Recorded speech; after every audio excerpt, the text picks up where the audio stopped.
times strategic solutions to welcome both our chief guests on behalf of the Economic Times, as well as to deliver the opening address.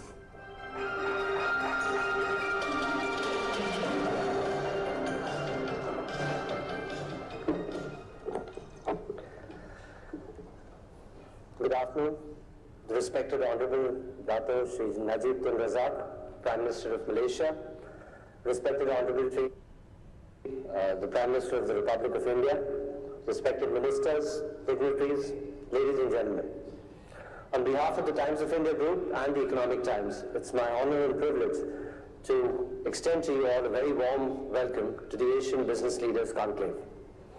Our special thanks to the esteemed chief guests, the Honorable Malaysian Prime Minister and the Honorable Indian Prime Minister, for extending their support towards making this conclave a grand success.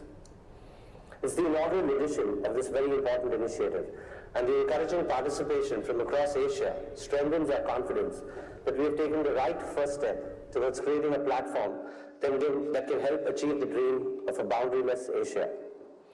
At the outset, I believe that the timing for this conclave couldn't have been better. We are witnessing an important economic phenomenon of Asia emerging from the shadows of the West to develop and sustain itself as a significant economic entity, which the entire world and the globe is looking up to. The unification and cooperation with which we have seen in the last decade in an otherwise highly volatile trade and business environment makes Asia as the next cornerstone of trade in the world. From the Middle East to the Indian subcontinent, to Southeast Asia and the People's Republic of China, economic cooperation and trade amongst Asian nations is arguably at its highest levels in history. And it is the multilateral cooperation amongst the nations that has paved the way for business leaders to navigate any political and socio-cultural differences to build Asia as one of the most sought-after business destinations. With the region slowly cementing its positions as one of the most lucrative destinations to set up new businesses and establishing itself as the gateway to major economies of the region, there is a renewed business interest from across the world to make their presence felt here. When we looked at countries beyond India to host the inaugural edition of the Asian Business Leaders Conclave, Malaysia came out as the preferred destination because it is at the cusp of one of the most radical transformations in its history. The changes are evident in political, public, and more importantly on the business front, with Malaysia ramping up its efforts to achieve the Vision 2020. It is strategically located in the heart of Southeast Asia, offering a cost-competitive location for investors intending to set up offshore operations. From manufacturing to distribution to technical expertise in the services sector, the country offers opportunities and capabilities across the value chain. Whether the investors want to utilize Malaysia as their target market or as a regional gateway, the country has been very successful in creating a conducive business environment for businesses to thrive. As an organization that comes from India, I can truly vouch for the optimistic state of affairs in our nation and the tremendous efforts taken by the present leadership to energize the economy. We see great strides undertaken to boost the ease of doing business, as well as encouraging Indian businesses to look beyond. Additionally, the Malaysia-India connection is something a few can afford to ignore. India's Look East policy, coupled with transformation happening in Malaysia, certainly opens up avenues to further energize and elevate the already strong trade partnership between our two nations. The recent interactions between the two great leaders present here today cement the intention of coming together to make a strong impact on the region. The conclave, in its first edition, aims at bringing together business leaders from across Asia to deliberate and discuss key agendas and challenges faced in navigating the business boundary across the regions. I encourage you all to leverage this conclave as a business platform for advancing our collective business needs to make Asia a thriving region for trade and commerce in the world. In conclusion, I wish you every success in your deliberations and a very successful conclave. Before I step down, I would once again like to thank our esteemed chief guests for taking time out for their extremely busy schedules and providing us with the encouragement for this very important initiative. Thank you. Thank you, Mr. Deepak Lamba, for setting the tone and note for today's conclave. On that note, ladies and gentlemen, please help me welcome to invite our chief guest all the way from India, the Honorable Prime Minister of India, Shri Narendra Modi ji, to kindly deliver this special address.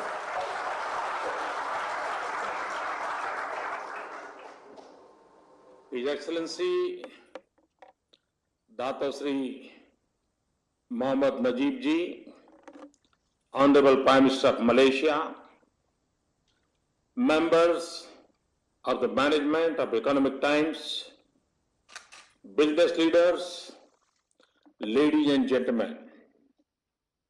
It is a great pleasure to jointly inaugurate the Economic Times Asian Business Leaders Conclave 2016 with His Excellency, the Prime Minister of Malaysia. The fact that the Economic Times has chosen Kuala Lumpur as the venue for this conclave proves the importance of Malaysia as a commercial and business destination. My best wishes for the conclave. Friends, under the leadership of His Excellency, the Prime Minister of Malaysia is moving towards its goal of achieving developed country status by 2020. It has also shown resilience in coping with the global economic situation. The timeless ties between India and Malaysia are reinforced by the presence of a large Indian community. The recent symbol of our historic links is the Toran Gate in the heart of Kuala Lumpur, which connects two great nations and two great cultures. In recent times, we have forged a strategic partnership. My visit to Malaysia in November last year served to reinforce this strategic engagement across a range of areas. Close relations with Malaysia are integral to the success of our Act East policy. India's initiatives, including a project development fund and line of credit, have given a huge flip to India-ASEAN cooperation. Friends, the leaders of ASEAN countries have led effort for better integration among the countries of the region.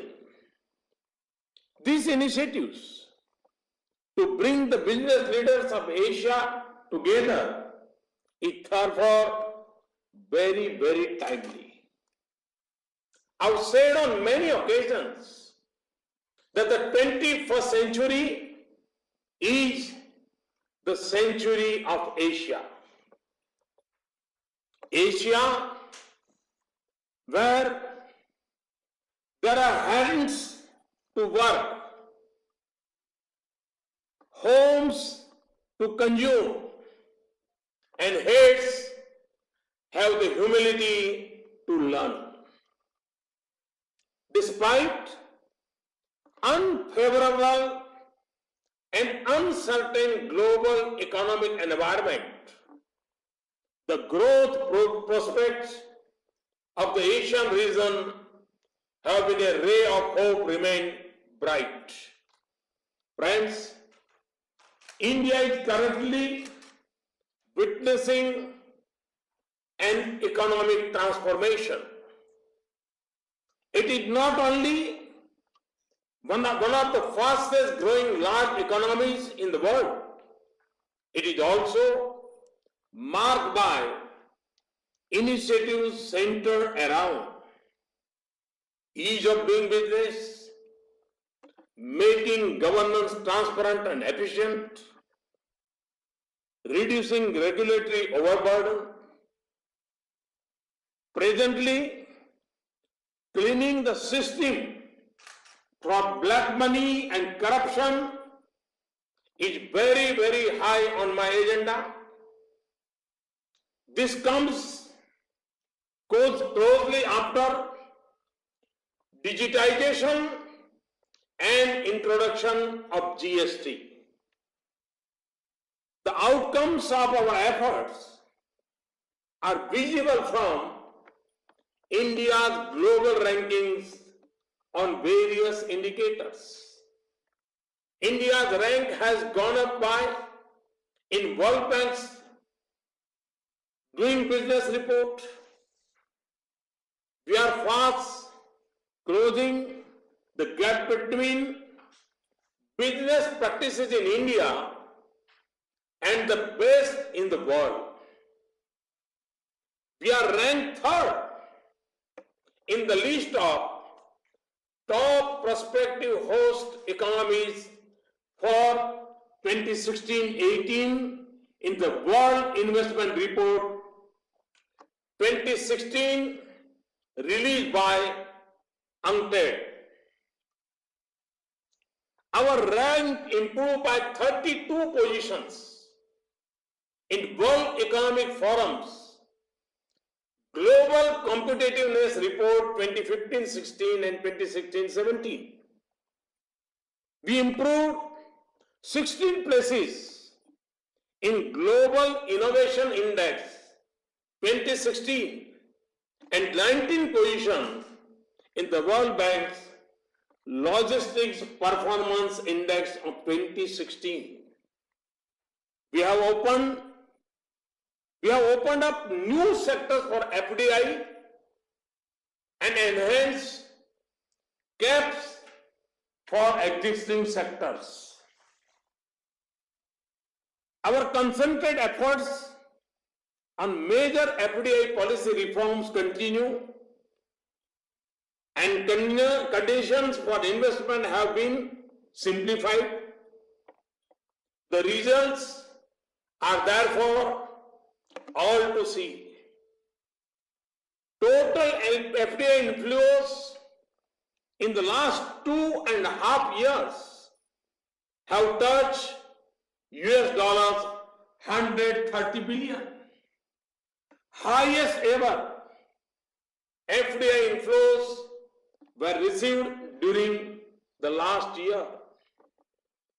The increase in FDI equity inflows in the last 2 financial years was 52% as compared to previous 2 financial years.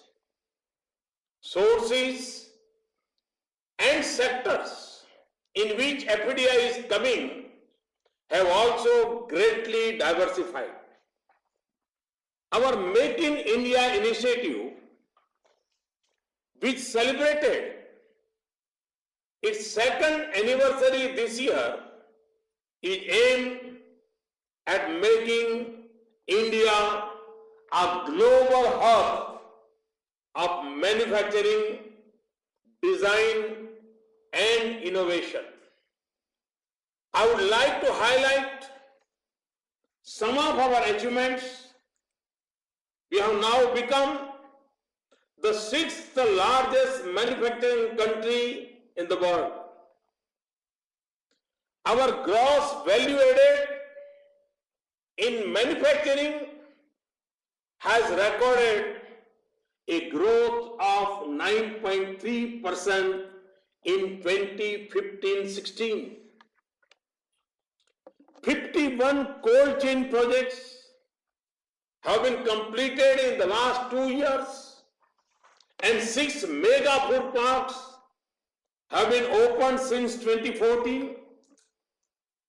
19 new textile parks have been sanctioned, and 200 new production units have come up in existing textile parks in the last 2 financial years.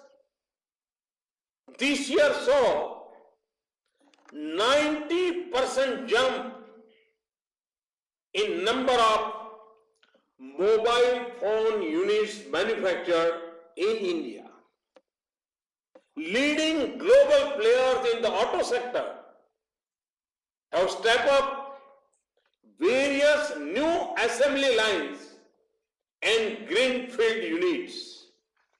Friends, our efforts to ensure ease of doing business in India have been comprehensive and wide-ranging, including legislative and structural.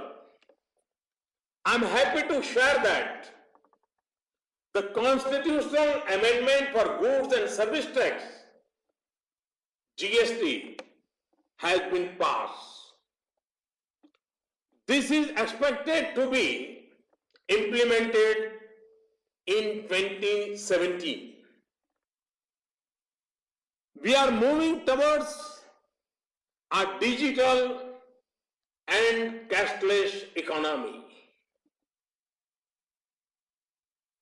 Our licensing regime has been greatly rationalized. We have launched single window interface for registering a business, exim clearances, and labor compliances. Procedures involved in getting utilities like water and electricity are being simplified. An investor facilitation cell has been created to guide and assist the investors. Our partnership with the state governments has also enhanced considerably since the launch of Make in India. In association with the World Bank, the states were ranked on the basis of their business policies and procedures on agreed parameters in 2015. This was further expanded in 2016. We have adopted for the first time ever a comprehensive national intellectual property rights policy to lay out future roadmap for intellectual property. We have also taken major steps to kickstart the process of creative destruction. We are making it easier for companies to restructure and exit. The enactment and implementation of the Insolvency and Bankruptcy Code is a crucial step towards ease of exit in India. New commercial courts are being set up to fast-track resolution of commercial disputes. Arbitration laws have also been amended to fast-track the proceedings. Friends, India is currently buzzing with entrepreneurial activity like never before. Startups are the next big economic force in India and are no less than a revolution. Our Startup India program aims to unleash our potential in this area. Our economic process is being geared towards activities which are vital for generating employment or self-employment opportunities. This is the only way to reap the demographic dividend. Through the Skill India initiative and its various components, we are trying to synergize the skills to the market requirements. Building futuristic infrastructure is the biggest task at hand. We are developing a pentagon of industrial corridors across the country. There is immense focus on removing the logistic constraints across the country. Roads, railways, ports are being upgraded across the country.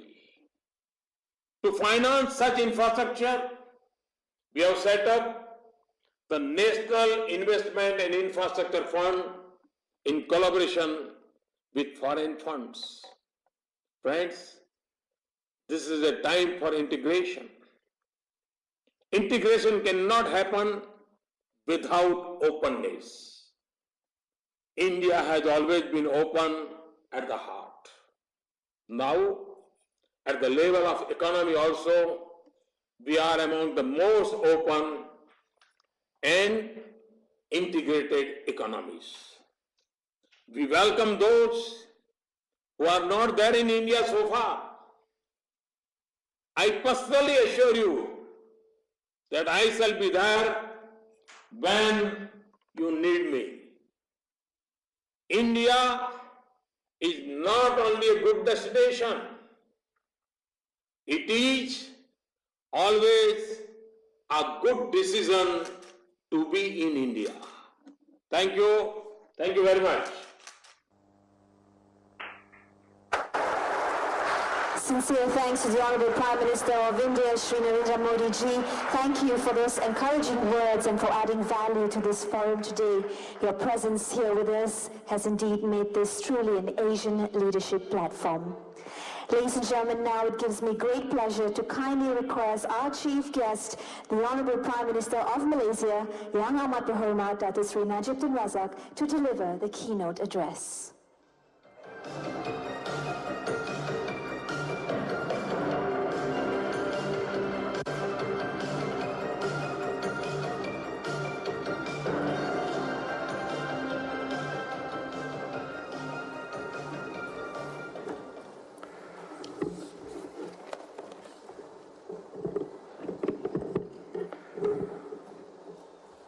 Assalamu alaikum and a very good afternoon.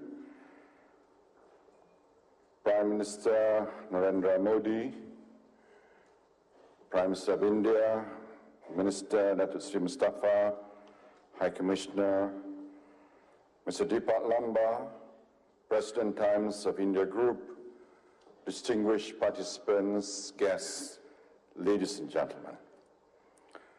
First of all, let me thank both our counterparts in other Asian governments and the organizers for inviting me to join you at this inaugural edition of the Economic Times Asian Business Leaders Conclave.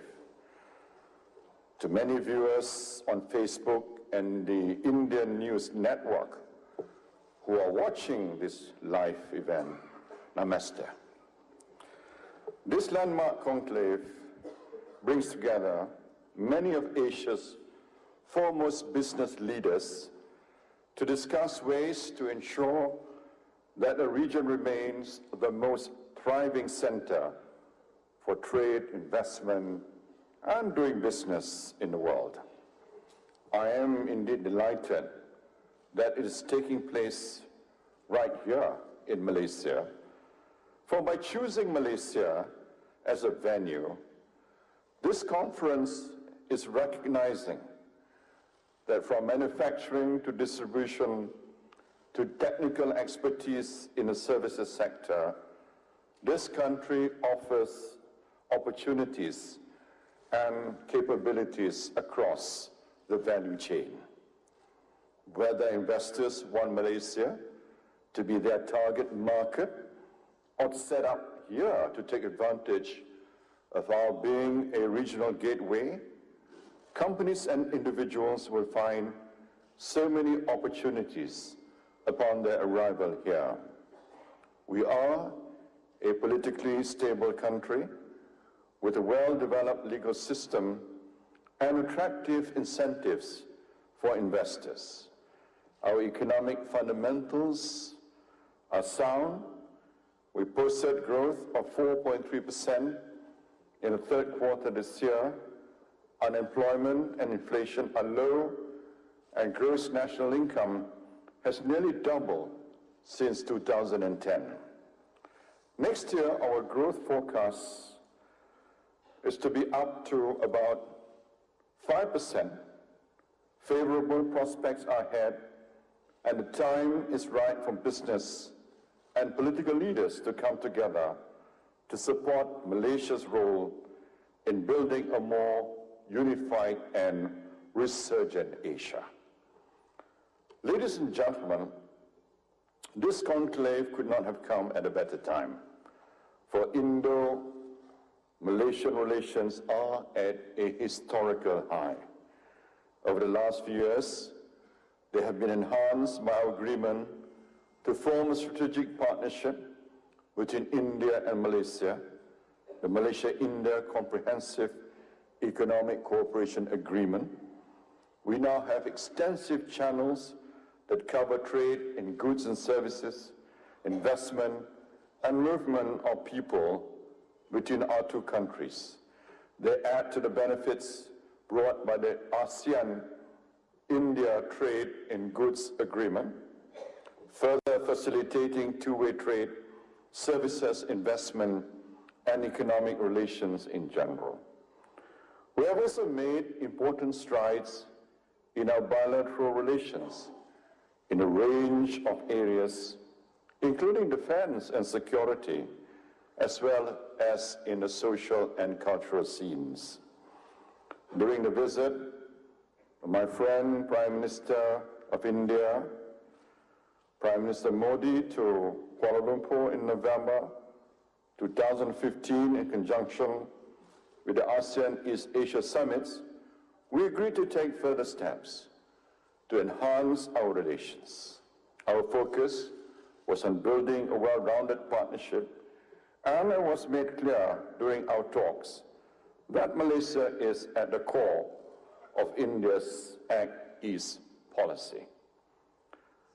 Those talks were warm, comprehensive, and wide-ranging.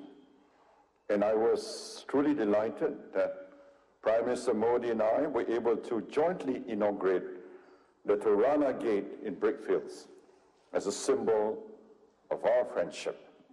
The gate is a gift from the Indian government to Malaysia and has already become a landmark, much admired by visitors from abroad and locals alike. It was erected in the area known as Little India because it was amongst the earliest settlements by the Indian community in Kuala Lumpur.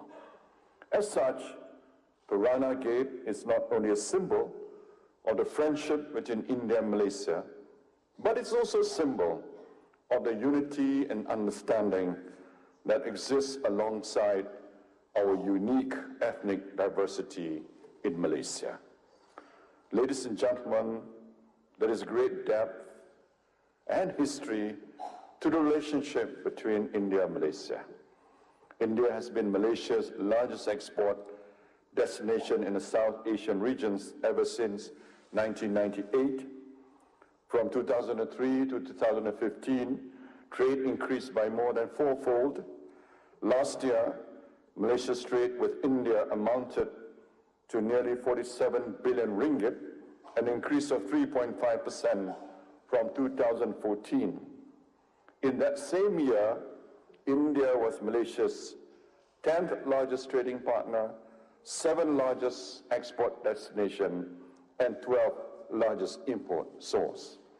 And Malaysia was India's 14th largest trading partner, 19th largest export destination, and 15th largest import source. Investment from India has created thousands of jobs in Malaysia, and countless leading Malaysian companies, including Khazanah, Petronas, and Malaysia Airport Holdings, are active in India. In connection with the Indian government's plans to roll out GST in 2017, we're happy to share our own experience of GST introduction with a high-level delegation from India that visited Malaysia recently. Though we deal in different geographies and face varied challenges, we share a mutual resolve to provide a transparent and predictable tax regime as well as protection to intellectual property rights. And we have both gained from sharing our observations and expertise in these areas. Such interactions are clearly to the benefit of both our countries, and they are in the spirit of this conclave, which is moving towards a borderless Asia. Ladies and gentlemen, as well as the dialogue mechanism at the ministerial and official level, we are also cooperating closely on counter-terrorism matters. We are united in condemning terrorism in all its forms and manifestations. Malaysia is willing to share the integrated de-radicalization module for terrorists with other countries, including India. I myself have long experience of working with the Indian government, both in my past capacity as Defense Minister and as Prime Minister, to bolster our fight against the common threats we face. Tactical measures like these to ensure continuing cooperation on the security front are an important part of maintaining and building trust and confidence and turning the strategic partnership we signed into a reality that protects both our people. Ladies and gentlemen, it has often been said, and I agree with what Prime Minister Modi has just reiterated, that the 21st century is set to be the Asian century. In many ways, this is already a reality, and we're seeing the construction of new institutions and frameworks that have come from Asia. We have been formulated by Asians or are based on our continent. That is, as it should be, the center of gravity, of power, population, prosperity has long been shifting eastwards.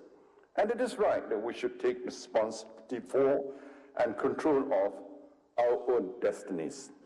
We seek friendly relations with all, but the days when far-off powers seek to dictate the futures and the policies of Asian countries are over. A borderless Asia is one in which we harness our diversity and work together in an inclusive and sustainable manner. It is one in which we rely on our own innovation to create new technologies, foster our own talent, and set new global standards for corporate governance, productivity, and dynamism. We have youthful and increasingly well-educated populations. We are blessed with many resources, and even in these challenging times for the world economy, we have still been maintaining growth rates that are the envy of Europe and the West. We need to take the next steps to forge stronger inter-Asian ties, to capitalize on what we have in common, to learn from each other, to share best practices, and seek new ways of collaborating to the benefit of all. I'm sure over the next 2 days you will have many fruitful discussions, and that this conference will make a meaningful contribution to Asia being the torchbearer of the global economy in the decades ahead. Ladies and gentlemen, as I come to a close, I would like to highlight the upcoming 25th anniversary of ASEAN-India dialogue relations in 2017. We will fully support events and activities that India is planning to hold in Malaysia as part of the celebrations commemorating this important milestone. I also look forward to visiting India next year to further strengthen the strong ties we have forged together. I hope that the seeds sown by our respective governments will help all business leaders here reap the benefits of a long-standing friendship and partnership. With that, I wish you a very successful conference. Thank you, and terima kasih. Thank you very much, Dato' Sri Najib Tun Razak, Honourable Prime Minister of Malaysia. Dato' Sri, I'd like to now perhaps invite you to indulge us with some exchange with Prime Minister Modi ji.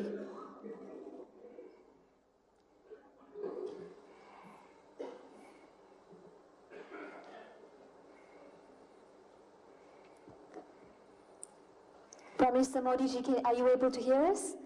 Yes. Yes, hi.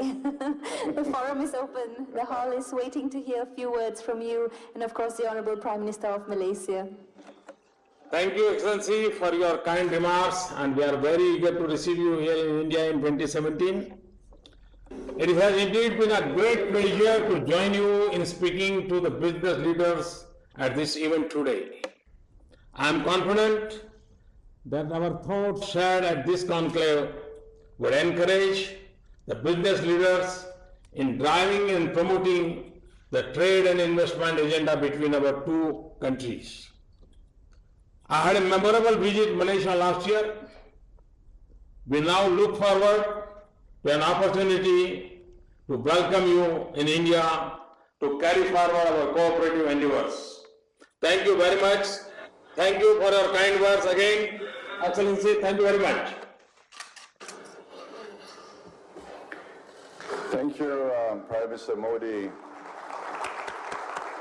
for your very warm remarks and for being so upbeat about India-Malaysia relations, about the business opportunities, and even beyond that, about how ASEAN and Asia itself will be the geographical area of the future.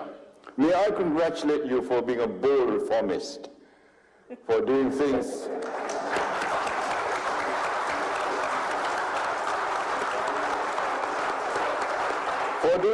that a lesser mortal would not have attempted, I think. I wish you every success indeed, because if you are courageous enough to do the reforms, I'm sure you will reap the rewards in due course.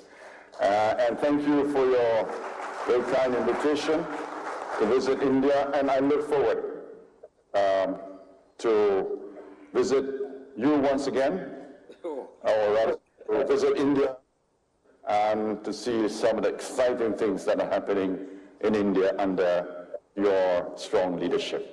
Thank you once again. Thank you. Thank you.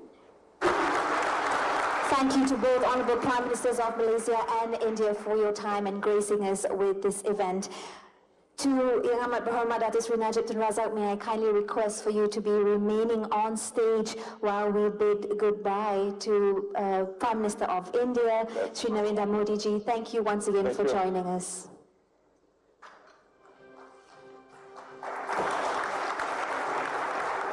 Ladies and gentlemen, may I kindly request on stage to join our Prime Minister, Mr. Deepak Lamba, and His Excellency, the Indian High Commissioner to Malaysia, Mr. T.S. Tirumurti, to join the Prime Minister on stage for the unveiling of the Coffee Table Book.